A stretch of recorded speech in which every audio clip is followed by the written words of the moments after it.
My husband forced me to sleep outside in the bitter snow, just so his sick best friend could claim our warm hotel room. But he was utterly clueless that he was on the brink of losing every single thing back home. You know that feeling when your entire world shatters around you? When you realize the person you trusted most, the person you married, would rather see you freeze to death in a blizzard than inconvenience another woman.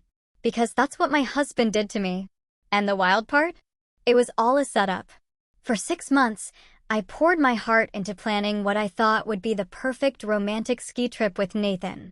Every last detail. I saved up all my precious vacation days, meticulously booked this cozy cabin at a gorgeous Colorado resort, and even bought new winter gear because Nathan had this sweet idea about taking cute couples photos on the slopes. I was so excited. We drove up together, and the whole way, he was glued to his phone, practically whispering to his best friend, Vanessa. He was telling her all about our plans. I remember thinking it was a little weird, but I brushed it off. They worked in the same industry, so I figured it was just work stuff, you know? Just colleagues talking shop. When we finally got to the resort, there was a snag. A mix-up, they said. Overbooked. Our cabin was gone. They only had a standard room available, but they offered a discount. I was pretty bummed, but Nathan? He seemed almost relieved. Red flag number 1, I guess, looking back.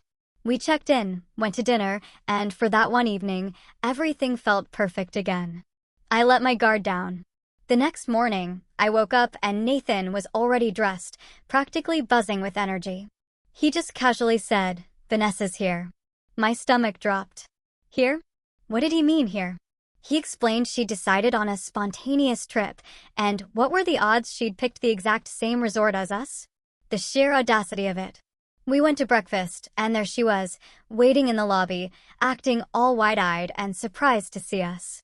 Even though I found out later, she'd already texted Nathan that morning. She started putting on this whole show, crying about how her ex had just gotten engaged and she just had to get away. And what did Nathan do? Without even a moment's hesitation, he invited her to ski with us. Our trip. I yanked him aside, my voice hushed but seething, reminding him, "Nathan, this is our trip." And he just looked at me, completely devoid of empathy, and said I was being selfish. That she was going through something. I was stunned. That night, a massive blizzard hit. The resort lost power in some buildings, and guess whose building was one of them? Vanessa's. Of course. So, naturally, she showed up at our door, suitcase in hand, claiming she couldn't possibly stay in a room with no heat. Nathan, without missing a beat, told her, "Of course you can stay with us." We had one bed. One. I quickly jumped in. "She can take the couch." Vanessa immediately launched into a full-blown panic attack. "Claustrophobia," she cried. Couldn't sleep in an open, living area. It reminded her of her childhood trauma. Childhood trauma? I just stared. Nathan, my husband, then looked at me and actually had the nerve to ask if I would mind taking the couch so Vanessa could feel safe. My blood ran cold. "Absolutely not," I said, my voice barely a whisper, thick with disbelief. That's when Vanessa started to cough. A theatrical, dramatic cough. She claimed the stress was triggering her autoimmune condition and she needed to lie down. Nathan, the dutiful protector, helped her to our bed. She then whimpered that she couldn't breathe properly and needed space. Then came the kicker. Nathan looked at me, completely serious, and suggested, "Maybe you should go to the lobby for a while." The lobby. I reminded him it was closed because of the storm. "Then maybe the hallway," he countered. I felt like I'd been punched. "Are you seriously kicking me out of our room?" I asked, my voice cracking. He didn't even flinch. He said I was stressing Vanessa out, making her condition worse with my negative energy. She needed rest and warmth, he said, or she might have to go to the hospital. "Then take her to the hospital." I shot back, tears blurring my vision. He called me heartless. Heartless. I grabbed my coat. My world felt upside down. I just walked out. The hallway was freezing, a bitter contrast to the supposed warmth of our room. I tried the stairwell, but it was even worse. Desperate, shivering, I found an unlocked conference room. That's where I spent the rest of the night, huddled on the floor, using my coat as a pathetic blanket.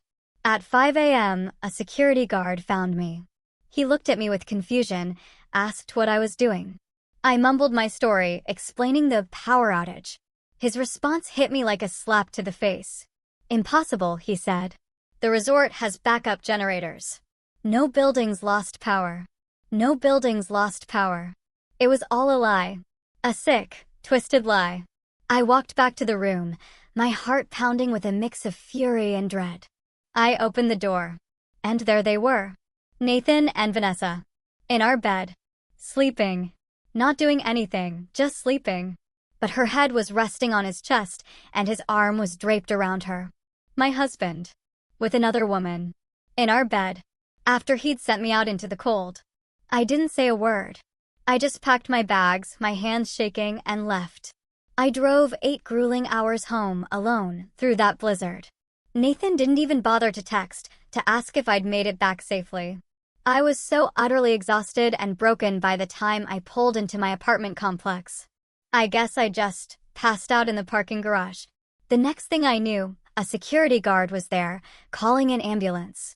They said I had hypothermia and severe exhaustion. My emergency contact, my dad, was called. He met me at the hospital. When I finally found the strength to tell him what happened, he went completely silent. Then, in a voice I barely recognized, he asked for clarification. His son-in-law, who worked directly under him at the firm, had left his daughter to sleep in a freezing hallway during a blizzard, so another woman could sleep in their bed? I told him everything. The fake power outage. Vanessa's mysterious, ever-changing illnesses. Nathan's cruel, negative energy excuse. My dad, still silent, just absorbed it all. He left the hospital, and I didn't hear from him for 2 days. Nathan finally called, totally bewildered, asking where I was because I wasn't home. I told him, simply, the hospital. He had the gall to call me dramatic. That's when he casually dropped that my dad had called an emergency performance review for Monday. Monday came. Nathan was fired. Nathan called me, sobbing, claiming his career was ruined. "I'm doing this to him," he cried. Me?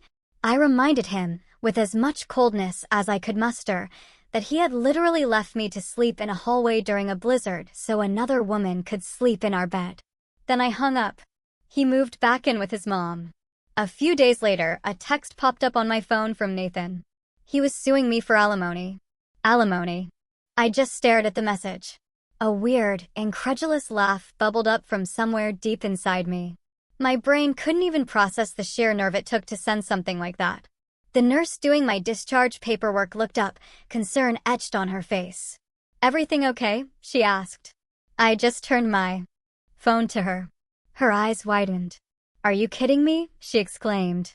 Hearing that, feeling like I wasn't crazy, actually made me feel a little better. She just shook her head, muttering about unbelievable people, and went back to her paperwork. I signed the last form, grabbed my bag, still clutching my phone with Nathan's text burning on the screen. The parking garage felt colder than before.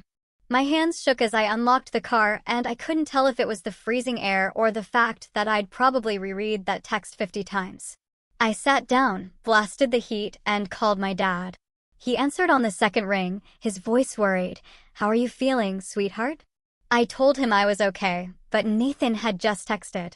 There was this long, heavy silence. Then he asked what Nathan said. I read the alimony text to him, word for word. The silence stretched even longer this time, and I could hear him breathing, like he was trying to hold back a volcanic eruption. Finally, he asked, "Does he actually believe any judge would give him money after what he did to you?"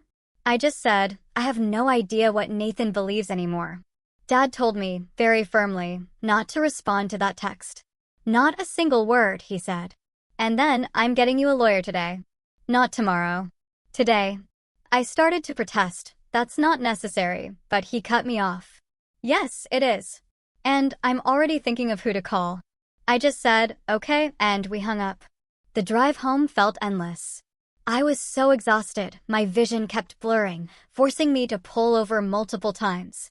When I finally got to my apartment, I walked in, and it was like Nathan's ghost was everywhere.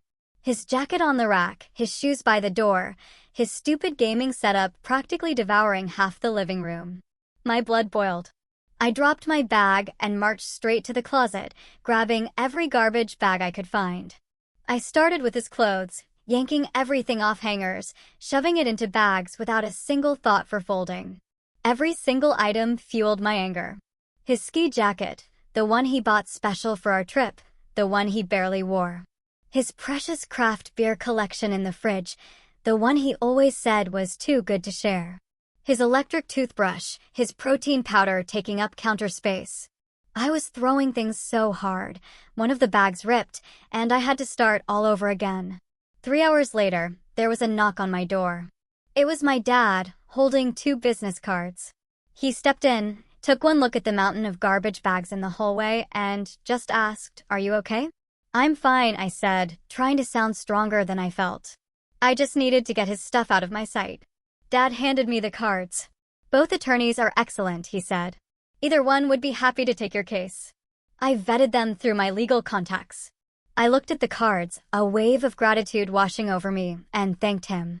He glanced at the bags again, and I could see him fighting a whole speech, biting back every "I told you so" or "I never trusted him." He just asked if I wanted help finishing. I told him I had it under control. He nodded, squeezed my shoulder, and told me to call him after I met with whoever I chose. The next morning, I was sitting in Jasmine Swift's office. She was exactly what I needed. No nonsense, direct, just taking notes as I spilled the whole sordid story. When I got to the part about sleeping on that freezing conference room floor, she paused, looked up, met my eyes for a long moment, then just kept writing.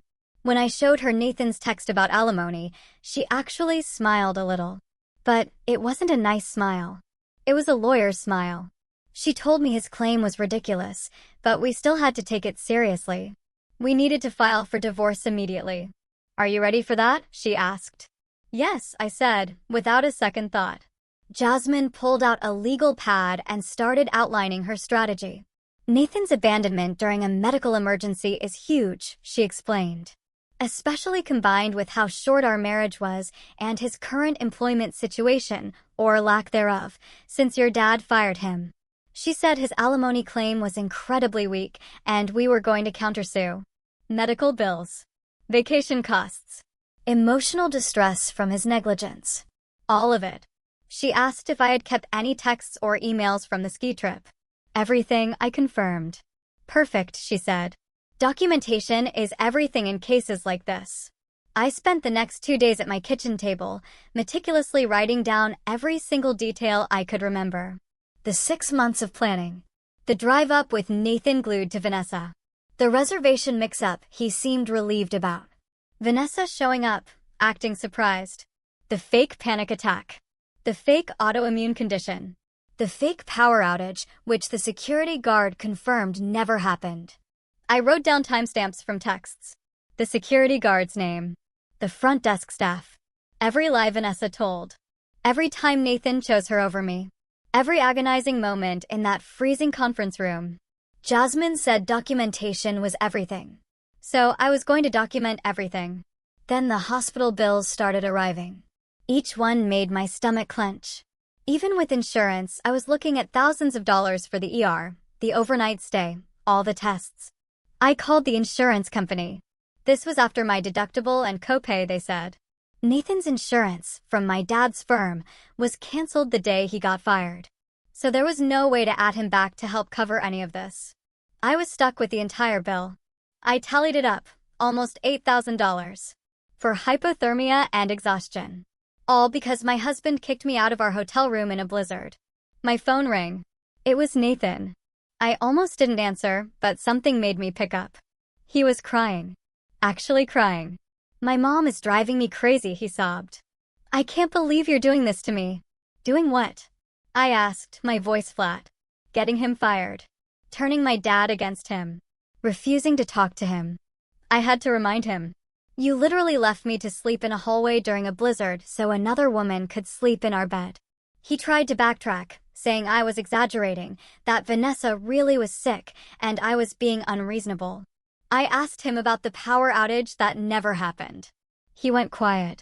Then he tried to claim the resort must be lying to cover themselves. I just hung up. Jasmine called me later that day. "The divorce papers are ready to file," she said, her voice firm.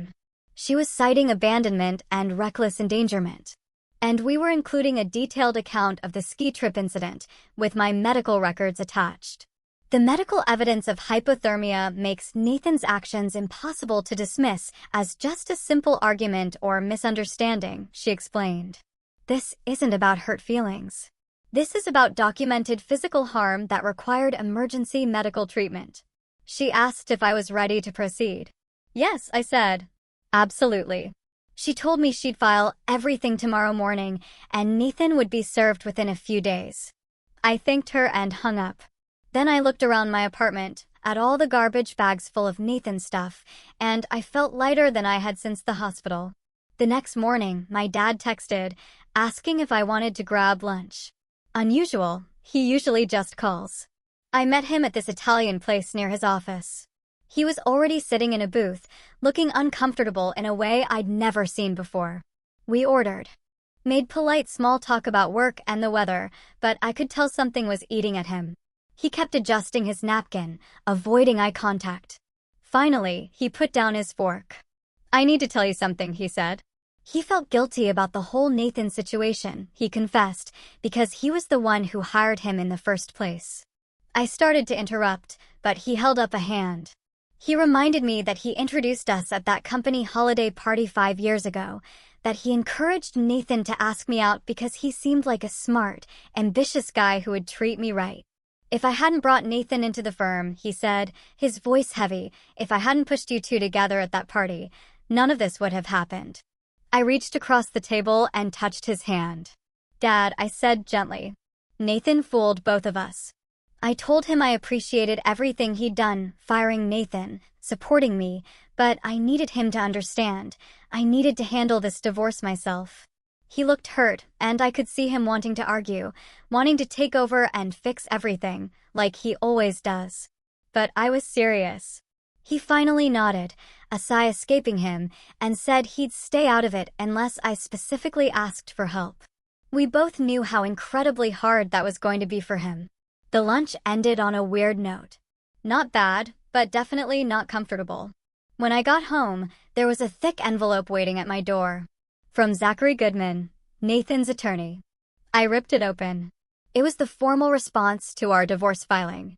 The letter claimed Nathan's alimony request was based on him sacrificing career opportunities to support my ambitions. I actually had to read that sentence 3 times. It was so completely, utterly made up, my jaw practically hit the floor. The document went on about how Nathan took a position at my father's firm to be supportive of our relationship. How he turned down other offers that would have been better for his career trajectory. I stood in my hallway, holding this paper, getting angrier with every single word. I never asked Nathan to take the job with my dad. He pursued it aggressively. He called my dad multiple times, sent follow-up emails, practically begged for the position. I called Jasmine immediately and read her the entire response. "Bring all your documentation to my office tomorrow," she said, her voice sharp. "We'll go through everything." The next morning, I showed up at Jasmine's office with my laptop and a folder full of printed emails. We spent 2 hours going through Nathan's entire career timeline. I pulled up emails he sent to his friends when he first got the job offer from my dad. In one message, he literally wrote about how excited he was to land a position at his future father-in-law's firm.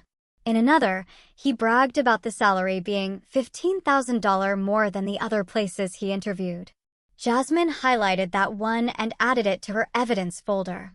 We found more emails where Nathan talked about the benefits package, the corner office he was promised, the fast track to partner he expected because of the family connection. There was nothing about supporting my ambitions or sacrificing anything. Every single piece of evidence showed Nathan took the job because it paid more and gave him status. Jasmine made copies of everything. "This completely destroys their narrative," she said, a triumphant gleam in her eyes. A few days later, I was working from home when my phone rang. An unfamiliar number. I almost didn't answer, but something compelled me to pick up. It was Nicolette, the hospital social worker who helped with my discharge paperwork. She was calling to check on my recovery, asking if I had support at home. I told her I was managing, which was sort of true. She asked more questions about my daily routine, if I was isolating myself. As I answered, I realized I hadn't seen anyone except my dad and Jasmine in weeks. I'd been ordering groceries online, working from home, avoiding everyone. Nicolette suggested a support group for people recovering from partner betrayal. I actually laughed.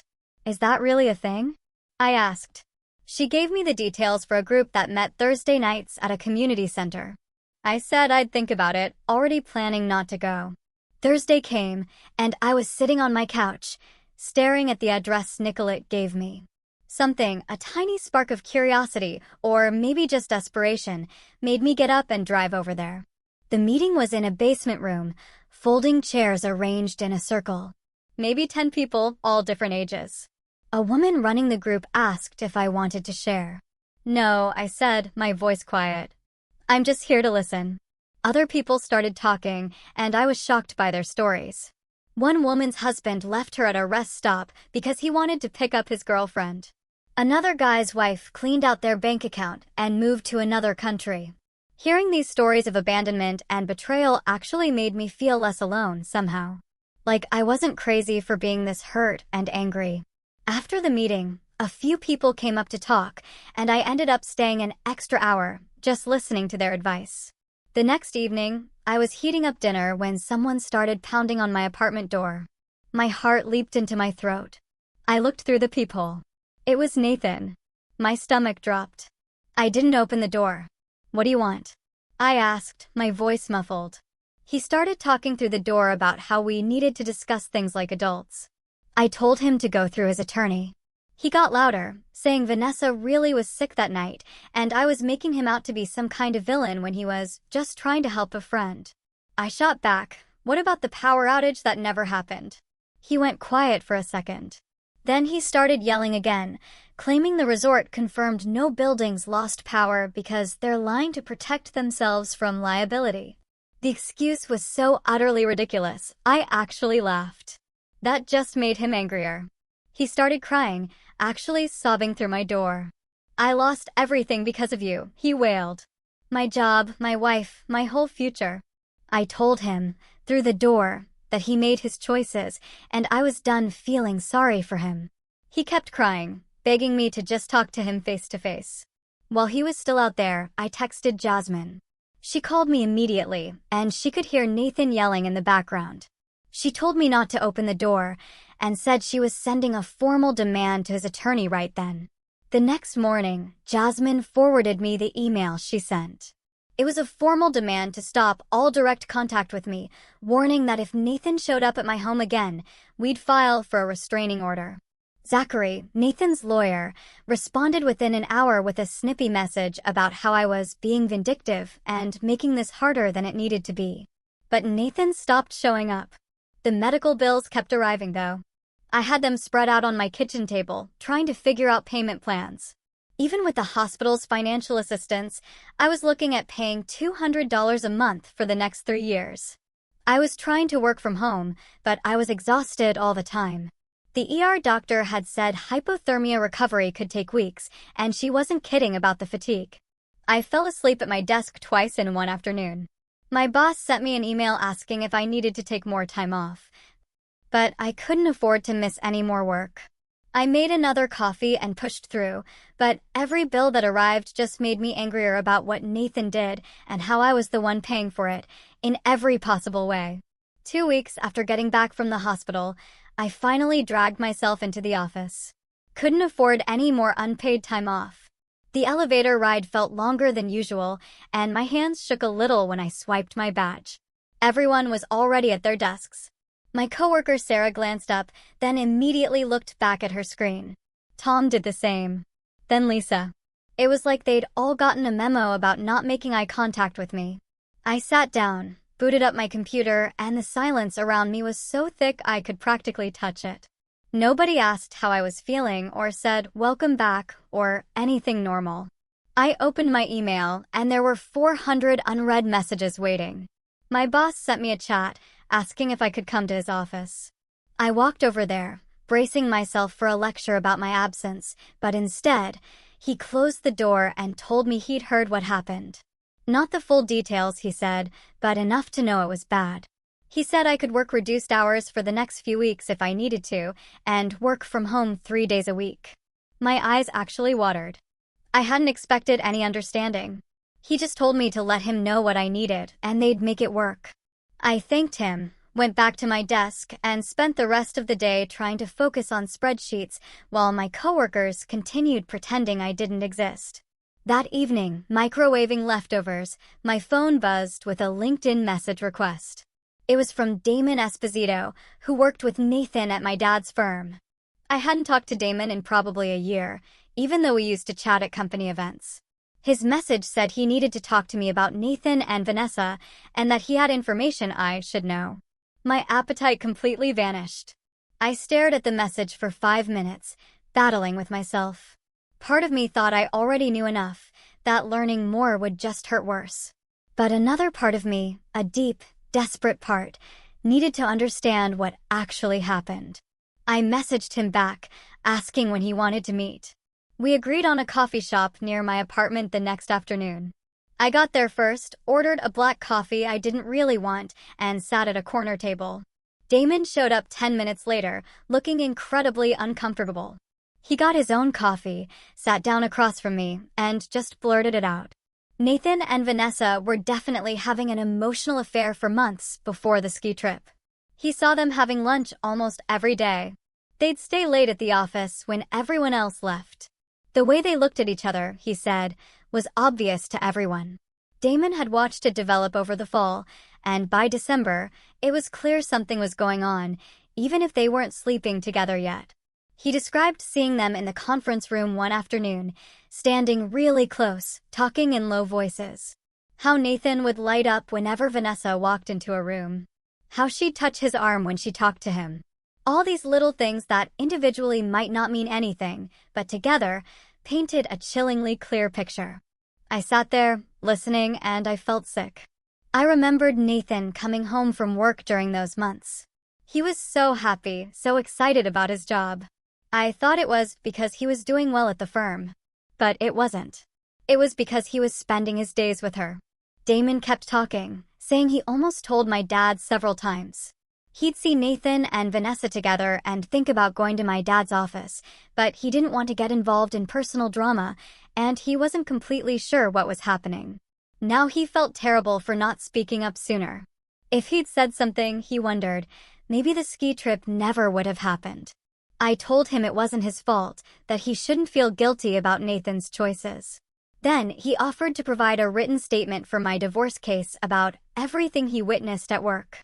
He said he'd document the lunches, the late nights, the way they acted around each other. He'd even testify if needed. I thanked him, and we sat there for another 20 minutes while he told me more details. How the office gossip was that Nathan had a crush on Vanessa, how some thought it was mutual, how nobody wanted to say anything because of my dad. When I finally left the coffee shop, I sat in my car for a while, trying to process everything. The next morning, I called Jasmine and told her about Damon. She got excited immediately. "This is exactly what we need," she said, her voice buzzing. "Because it establishes a pattern of inappropriate relationship that started way before the ski trip. It proves the trip wasn't some innocent coincidence where Vanessa just happened to show up. It shows planning and intent." She asked if Damon would really provide a statement. "Yes," I confirmed. She said she'd draft something for him to review and sign. Then she dropped another bombshell. She was going to subpoena Nathan's phone records and credit card statements. "You can do that?" I asked. "It's standard procedure in divorce cases involving claims of infidelity," she explained. "If Nathan and Vanessa were coordinating the ski trip ahead of time," she said, "there would be evidence in his phone and financial records. Text messages. Phone calls. Maybe even receipts from planning meetings." She sounded almost gleeful. I hung up, feeling a surge of hope. Maybe this case wasn't as hopeless as I thought. It took 3 weeks for the phone records to come back. Jasmine called me the day she received them, telling me to come to her office. When I got there, she had printouts spread across her conference table. Hundreds of pages of phone records covering the 3 months before the ski trip. She'd already gone through and highlighted the important parts. There were literally hundreds of texts between Nathan and Vanessa. They texted every single day, multiple times a day. The sheer volume alone was damning. But then Jasmine showed me the specific dates.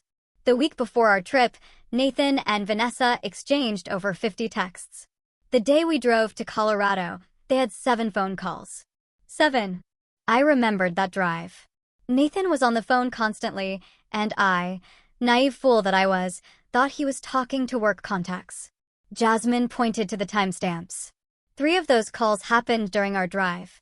While I was sitting right next to him, thinking we were having couple time, he was coordinating with Vanessa. One call lasted 40 minutes. I remembered that one specifically because I'd suggested we play road trip games, and Nathan had said he had to take this important work call. The evidence was right there, in black and white, showing exactly how much he was lying. Then Jasmine showed me the credit card statements, and my stomach actually hurt. 2 days before we left for our romantic getaway, Nathan charged $470 to the same resort where we were staying. The description: room reservation. He booked Vanessa's room. While he was telling me how excited he was for our trip, how romantic it would be, he was literally paying for her to come crash it. Jasmine had the dates highlighted. Our trip was booked 6 months in advance. Vanessa's room was booked 2 days before we left. The premeditation was obvious. This wasn't spontaneous. This wasn't Vanessa making a last-minute decision. Nathan planned the whole thing. He paid for her room. He coordinated with her during our drive. He set up the entire horrific situation. Every lie about the power outage and her being sick was part of a plan they made together. I sat there, staring at the credit card statement, and I couldn't believe I had been so stupid. All the signs were there, and I just didn't see them. I had a therapy appointment with Priscilla that afternoon. Nicolette had given me her name weeks ago, and I'd finally made an appointment. Priscilla's office was in a small building downtown. She was probably 50, with gray hair and glasses, and she had this incredibly calm energy that made me feel slightly less anxious just by being near her. I sat down on her couch and immediately started crying. I told her about the phone records and the credit card statement. How Nathan literally paid for Vanessa to come ruin our vacation. How he was texting her while sitting next to me in the car. How the whole thing was planned from the start. I told her I felt so stupid for not seeing it, for trusting him, for believing his lies about work calls and Vanessa being just a friend. Priscilla let me cry for a while, and then she said something that actually helped. She told me that manipulative people are skilled at hiding their behavior. That's what makes them manipulative. She said being trusting isn't the same as being stupid. Nathan worked hard to deceive me, and he was good at it. The fact that I didn't suspect him didn't mean I was naive. It meant he was a liar. She said I needed to stop blaming myself for not catching him and start processing the actual betrayal. We spent the rest of the session talking about trust and how to rebuild it, eventually. The next day, Jasmine sent our updated divorce filing to Nathan's attorney. It included Damon's statement, the phone records, the credit card evidence, everything that proved Nathan and Vanessa planned this together. I was at work, trying to focus on a project, when Jasmine forwarded me Zachary's response. The tone was completely different from his previous emails. Instead of aggressive demands about alimony, he was suddenly talking about resolving things amicably. He suggested we consider mediation to work out a fair settlement. Jasmine wrote back that we were happy to mediate, but our position hadn't changed. Nathan owed me for medical bills and the destroyed vacation and his manipulation. She said the evidence made our case even stronger than before. I read the email exchange and felt this weird sense of relief. They knew they couldn't win. The evidence was too clear. Nathan's lies were documented in his own phone records and credit card statements. Whatever happened next, at least I had proof that I wasn't crazy, and this really was as bad as it felt. Jasmine called me the next morning, and her voice had this energy I hadn't heard before. She said Nathan's attorney switching to mediation talk meant they knew the alimony claim was completely dead, and now they were just trying to make this look less bad for Nathan. She wanted to agree to mediation, but go in with a strong position, demanding full payment for my medical costs, complete reimbursement for the vacation expenses, and coverage of my attorney fees. We have all the leverage now, she said, with the phone records and credit card evidence showing Nathan paid for Vanessa's room while planning our romantic trip. I told her to set it up. She said she'd contact the mediator today. 2 hours later, my dad called, and I could hear the stress in his voice immediately. He told me Nathan had filed a wrongful termination complaint with the company board, and they were reviewing his firing. My stomach dropped. I knew this was my fault. My dad was dealing with professional problems because he protected me. Dad said the board would side with him once they saw all the documentation of what Nathan did to me at the resort, but the process was still a pain and made him look bad for mixing personal and professional issues. I apologized for causing him trouble at work, and he cut me off. He said firing Nathan was the right decision regardless of our relationship, and I needed to stop feeling guilty about it. He told me Nathan's work performance had been going downhill for months anyway. Constant complaints from clients, missed deadlines. The personal situation just made the decision happen faster than it would have otherwise. I wanted to believe him, but I still felt bad that he was dealing with a board review because of my marriage falling apart. That afternoon, Jasmine sent me an email that actually made me smile. She said the wrongful termination complaint was helping our divorce case in a weird way. Nathan's attorney had to argue he was a good employee who got fired unfairly, which completely contradicted their earlier claim that Nathan sacrificed his career opportunities to support my ambitions. She wrote that Nathan's legal strategy was backfiring so badly, she almost felt sorry for Zachary for having to work with such a mess of a case. She included 3 laughing emojis at the end of the email. The next week, I drove to my dad's house for dinner. We sat at his kitchen table with takeout containers between us. He asked how I was doing with everything, and I told him honestly that I was tired of the legal stuff, but glad it was moving forward. Then I took a deep breath. Dad, I said, we need to talk about boundaries. I explained that I appreciated everything he did, firing Nathan and getting me a lawyer and supporting me through this, but I needed to handle my own life and fight my own battles. He was quiet for a minute, and then admitted he knew he had a problem with trying to fix my problems instead of letting me deal with them myself. He said it was hard for him to watch me struggle and not step in to make it better.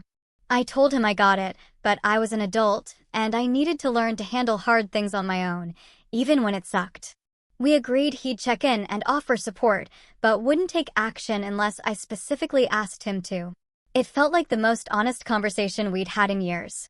Then Dad told me something that explained so much about Nathan's behavior before the ski trip. He said Nathan had been asking for raises and promotions constantly at the firm. Like, every few months, he'd schedule a meeting to talk about advancing. Dad had told him multiple times that he needed to earn his position through performance and results, not just expect special treatment for being the boss's son-in-law. Nathan apparently got really mad about that and complained to other employees that he shouldn't have to prove himself like everyone else. Dad said Nathan seemed to resent having to work his way up instead of getting handed opportunities. Suddenly, Nathan's attitude in those months before our vacation made perfect sense. The irritability. The constant phone calls with Vanessa, complaining about work. He felt entitled to more than he was getting and blamed my dad for not giving it to him. The mediation was scheduled for the following Thursday at Harold Castillo's office downtown. I met Jasmine in the lobby, and we took the elevator up together. She was carrying a thick folder with all our evidence, and she looked ready for battle. We walked into the conference room, and Nathan was already there with Zachary. Nathan wouldn't look at me at all, just stared at the table in front of him. He looked terrible, honestly. Like he'd lost weight and hadn't been sleeping. His shirt was wrinkled, and he had dark circles under his eyes. Part of me, for a fleeting second, felt bad for him. But then I remembered sleeping on that freezing conference room floor, and the sympathy vanished completely. Harold, the mediator, came in and introduced himself. Probably 60, gray hair, reading glasses, with this calm, professional energy that made me feel slightly less anxious.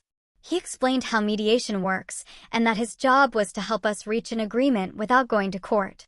He reviewed both sides' positions, reading from the documents our attorneys submitted. Then he looked directly at Nathan and told him, unequivocally, that his alimony claim had no legal merit given the circumstances and the overwhelming evidence we'd provided. Nathan started to argue, saying the evidence was taken out of context, that it didn't show the full picture. Zachary actually reached over and put his hand on Nathan's arm, stopping him mid-sentence. Harold just said, calmly, that the phone records and credit card statements spoke for themselves, and continuing to pursue alimony would be a waste of everyone's time and money. Nathan's face went bright red, but he stayed quiet. Harold suggested we take a break for private discussions and directed Nathan and Zachary to a different conference room down the hall. Once they were gone, Jasmine leaned back in her chair and grinned. "We're in a really strong position," she whispered, "to demand everything we asked for." She thought Nathan's side would settle today because going to court would be utterly embarrassing for him, with all the evidence of planning and manipulation laid out in front of a judge. She said judges don't look kindly on spouses who abandon their partners during medical emergencies, especially when there's proof it was premeditated. I asked what she thought they'd offer. Probably something less than full reimbursement, she speculated, but more than nothing. 30 minutes later, Harold called us back to the main conference room. Nathan and Zachary were already seated, and Nathan still wouldn't make eye contact. Zachary cleared his throat. He proposed that Nathan would drop the alimony claim completely if I agreed to waive reimbursement for the medical costs. He said Nathan acknowledged the vacation was problematic, but the medical bills were excessive, and he shouldn't be held responsible for my decision to drive home in a blizzard. Jasmine responded immediately, without even looking at me. "Nathan needs to pay for the harm he caused," she stated, her voice firm. "He doesn't get to negotiate his way out of consequences." She reminded Zachary that Nathan's actions directly caused my hypothermia and exhaustion, and trying to avoid paying my medical bills after abandoning me during a blizzard was exactly the kind of thing that makes judges award maximum damages in court. Zachary's face went pale, and he whispered something to Nathan that I couldn't hear. Harold suggested we take another break. This time, when Nathan and Zachary left the room, Nathan looked like he might actually throw up. Jasmine leaned back in her chair again. "We're close," she said, a confident glint in her eye. "Getting everything we asked for, maybe even more if they're desperate to avoid court." Nathan's side, she knew, had nothing to work with. They were probably trying to figure out how little they could offer while still getting me to agree. I asked what she thought would happen. "Nathan will probably agree to pay the medical bills," she said, "because those are documented and undeniable. But he'll try to negotiate down the vacation costs and attorney fees." 40 minutes passed before Harold called us back. When we sat down, Nathan wouldn't look at anyone, just stared at his hands on the table. Zachary cleared his throat again. He said they were prepared to offer full payment of medical bills, half the vacation costs, and half of my attorney fees if I agreed to drop all other claims and accept a no-fault divorce. Jasmine didn't even pause. "We want full medical bills, half vacation costs, and full attorney fees," she countered, her voice unwavering. "Plus, Nathan drops all alimony claims permanently, with no option to refile. Those are our terms, and we're happy to let a judge decide if Nathan wants to gamble." Nathan finally spoke up, his voice shaking. "Do you really want to destroy me completely over one mistake?" "It wasn't one mistake," I said, my voice steady, betraying none of the turmoil inside. "It was weeks of planning and lying. And I'm not destroying you. I'm just asking you to pay for what you did." Harold stepped in, suggesting we split the difference on attorney fees. After another hour of back and forth, we reached an agreement. Nathan would pay my medical bills in full, reimburse half the vacation costs, and cover my attorney fees completely. He dropped all alimony claims, and we agreed to a no-fault divorce to speed up the process. Harold printed out the settlement agreement. Nathan had to sign it right there. I watched his hand shake so badly he could barely write his name. Part of me felt bad, seeing him look so broken, like he hadn't eaten or slept properly in weeks. But then I remembered waking up on that conference room floor, and the sympathy disappeared completely. Jasmine signed for me, Zachary signed as a witness, and suddenly, it was done. Walking out of mediation, I felt lighter than I had in weeks.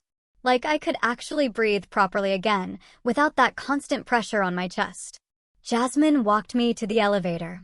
The divorce should be done in about 60 days, she said, once all the paperwork processes through the court. Then this whole chapter of your life will be officially closed. She said I should expect Nathan to make his first payment within 30 days per the agreement terms, and if he missed any payments, we could go back to court immediately. I thanked her for everything, and she gave me her card, saying to call if Nathan tried to contact me or caused any problems.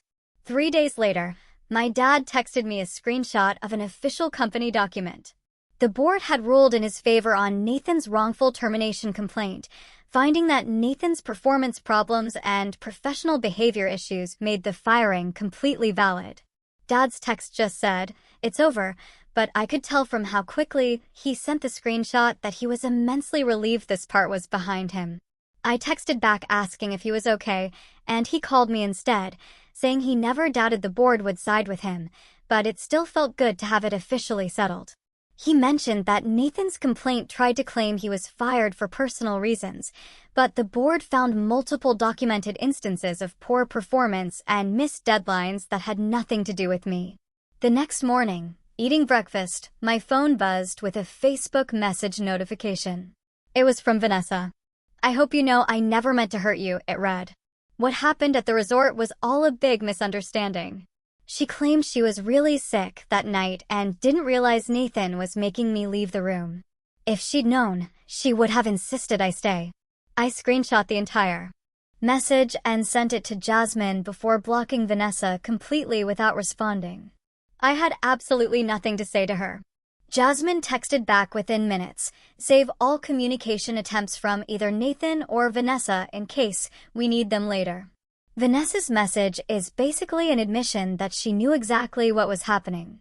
My therapy appointment with Priscilla was that Thursday, and we spent the whole session talking about trust issues and how I was supposed to move forward from this. She was completely honest with me, saying that rebuilding my ability to trust people would take a long time and wouldn't happen on any specific schedule I could plan for. She explained that the goal wasn't to go back to being the person I was before Nathan, but to become someone stronger, who knows how to trust wisely instead of blindly. I asked her how I was supposed to know the difference, and she said it comes from paying attention to patterns of behavior over time, not just believing what people tell me they'll do. She gave me homework to write down green flags and red flags I noticed in all my relationships, not just romantic ones, so I could start recognizing healthy versus unhealthy patterns. 2 weeks after mediation, I was checking my bank account and saw a large deposit from Nathan. It was his first payment toward the medical bills. Seeing that money actually show up felt more real than I expected.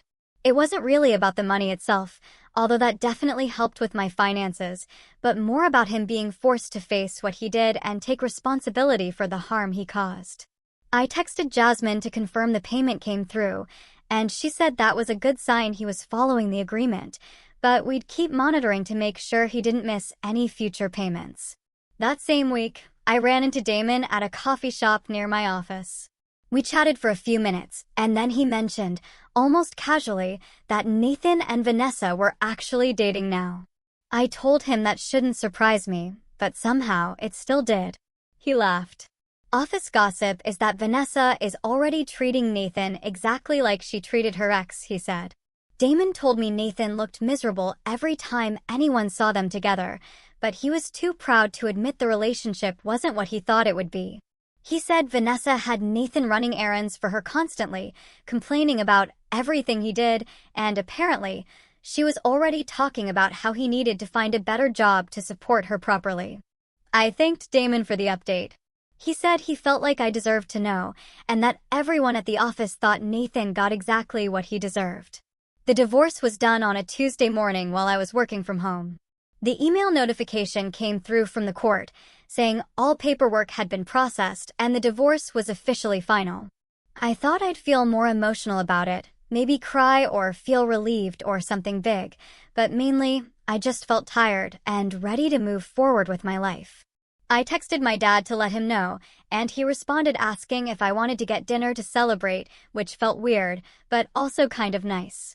We met at this Italian restaurant we used to go to when I was younger, before I got married and stopped making time for family dinners. Dad handed me a card before we even ordered food, and inside was a check to cover the vacation costs that Nathan didn't reimburse. I tried to give it back, saying he'd already done enough by firing Nathan and supporting me through everything. But he wouldn't take it. He said it wasn't about the money. It was about helping me close this chapter completely so I could start fresh, without any remaining financial connections to Nathan. I folded the check and put it in my wallet. Then we ordered wine and actually had a nice dinner, talking about anything except Nathan and the divorce. A week after that dinner, I was sitting at my desk during lunch, scrolling through vacation packages on my computer. And I booked a trip to a beach resort in Florida for the following month. I picked somewhere with white sand and palm trees, as far from mountains and snow as I could possibly get. My coworker walked past and saw the confirmation screen on my monitor. "Traveling alone is brave," she said, "after everything you went through." I smiled. "It's not really about being brave," I told her.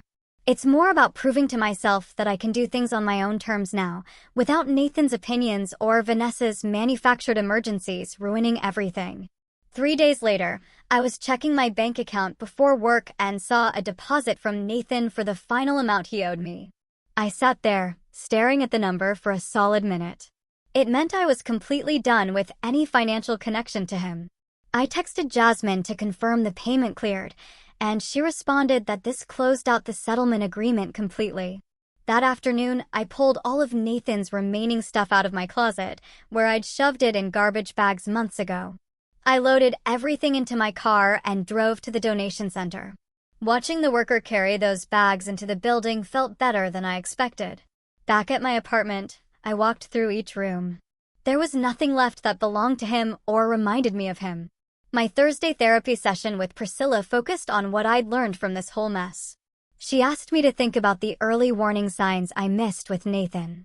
And I realized there were so many red flags I ignored because I wanted the relationship to work. He was always on his phone, texting Vanessa, even during our dates. He made plans with her without asking me first. He got defensive whenever I questioned their friendship. Priscilla wrote notes while I talked. And then she told me that recognizing these patterns now was important for any future relationships. Whenever I was ready to think about dating again, she said, the goal wasn't to become suspicious of everyone, but to trust my instincts when something felt off instead of talking myself out of my concerns. The next Tuesday, I went back to the support group for the first time in a few weeks. The facilitator asked if anyone wanted to share updates, and I raised my hand. I told them about getting through the divorce and the settlement. I explained how Nathan tried to sue me for alimony after abandoning me during a blizzard, and how my attorney helped me fight back and win. When I finished talking, 3 different people came up to me during the break and thanked me for sharing. Hearing that things can get better gave them hope. One woman said she'd been stuck in her situation for months, and hearing my story made her think she might actually survive her own divorce. Walking to my car after the meeting, I felt good about being on the other side of the worst part, even though I knew I was still healing and probably would be for a while. My dad and I met for coffee on Saturday morning, and we had a conversation about boundaries that had been needed for months. I told him I appreciated everything he did firing Nathan, supporting me through the legal process. But I needed him to check in regularly without trying to solve all my problems unless I specifically asked. He admitted that stepping back was hard for him because he'd always been the person who fixes things for me. We agreed that he'd call me once a week just to talk, and he wouldn't offer advice unless I requested it directly. It was a healthier way of relating to each other than we'd had since I was a teenager. And I was genuinely glad something positive came from this awful situation. On Monday morning, my boss called me into his office. I was nervous for a second, before he told me I was getting promoted to senior analyst with a significant raise. He said the promotion was based on my performance and dedication, despite dealing with personal challenges over the past several months. The extra money would help a lot with rebuilding my savings after all the medical bills and legal fees. I thanked him and left his office feeling like things were finally starting to come together in a way they hadn't in almost a year. The beach trip happened 3 weeks later. I spent 7 days reading books on the sand, walking along the water, and not thinking about Nathan or Vanessa or any of the drama that had consumed my life. It was the first time since the ski trip that I felt genuinely relaxed. My shoulders weren't tense, and I was sleeping through the night without waking up angry. On the last day, sitting on my balcony watching the sunset, I realized I was starting to feel like myself again. Not the version of me that was married to Nathan, but the person I was before I met him. When I got home, I reached out to an old friend I'd lost touch with during my marriage. We met for coffee and caught up on the past few years.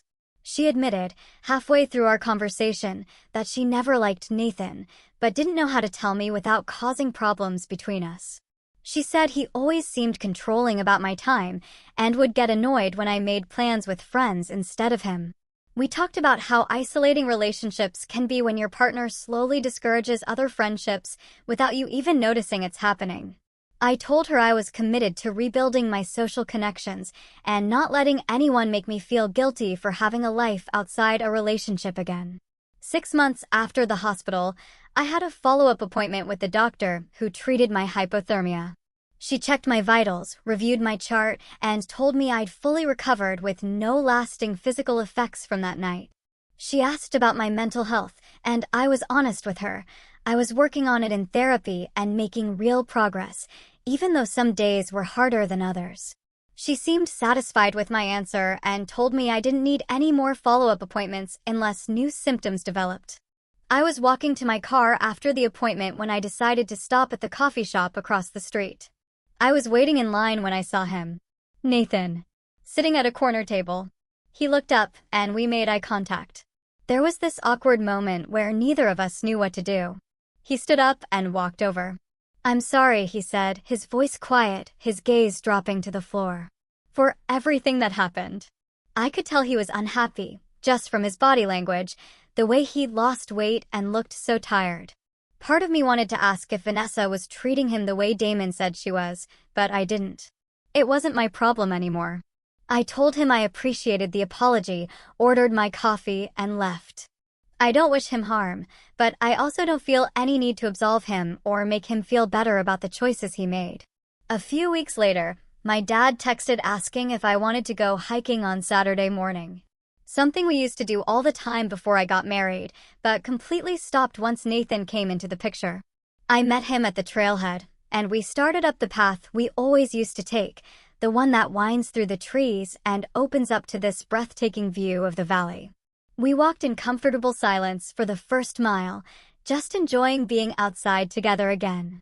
When we stopped at the overlook, he told me he was proud of how I handled everything with Nathan and the divorce. That watching me stand up for myself and rebuild my life had been incredible to see. I told him I couldn't have done any of it without his support, even during the times when I was pushing him away or getting mad at him for being overprotective. He admitted that learning to step back and let me handle things was hard for him because he'd always been the person who fixes problems for me. We agreed on a system where he calls once a week just to check in, and he won't offer advice unless I ask for it directly. It was a healthier way of relating to each other than we'd had since I was a teenager. And I was genuinely glad something positive came out of this whole mess.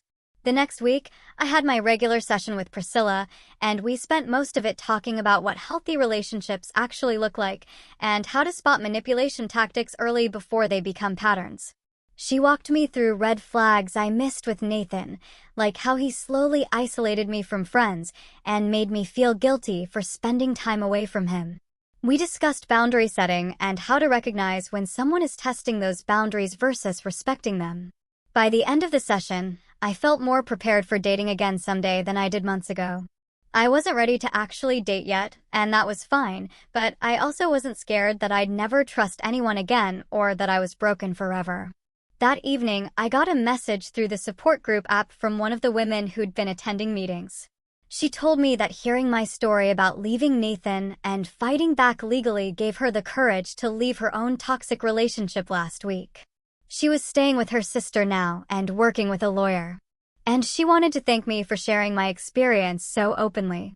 Reading her message reminded me that talking about what we go through can actually help other people find their own strength to make changes.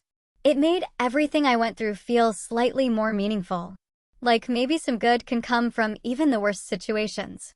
A full year after that ski trip, I was sitting in my apartment on a Saturday morning, drinking coffee. And I realized how completely different my life was now. I was single and, honestly, happy about it. Financially stable after paying off all the medical and legal bills, way closer to my dad than I'd been in years, and genuinely content with where I was. I still have moments where I get angry thinking about what Nathan did and how he tried to manipulate the whole situation. But those moments are getting fewer and farther between as time passes. I'm building a future that's completely my own now, making decisions based on what I actually want instead of trying to keep someone else happy. The apartment is decorated the way I like it. I'm planning trips I want to take. And I'm spending time with people who actually care about me. It's not the life I thought I'd have a year ago, but it's so much better than the one I was living back then. This whole journey taught me so much about recognizing red flags and trusting my gut. What about you? Have you ever had to fight back against someone who tried to gaslight you or take advantage? I'd love to hear your experiences in the comments below.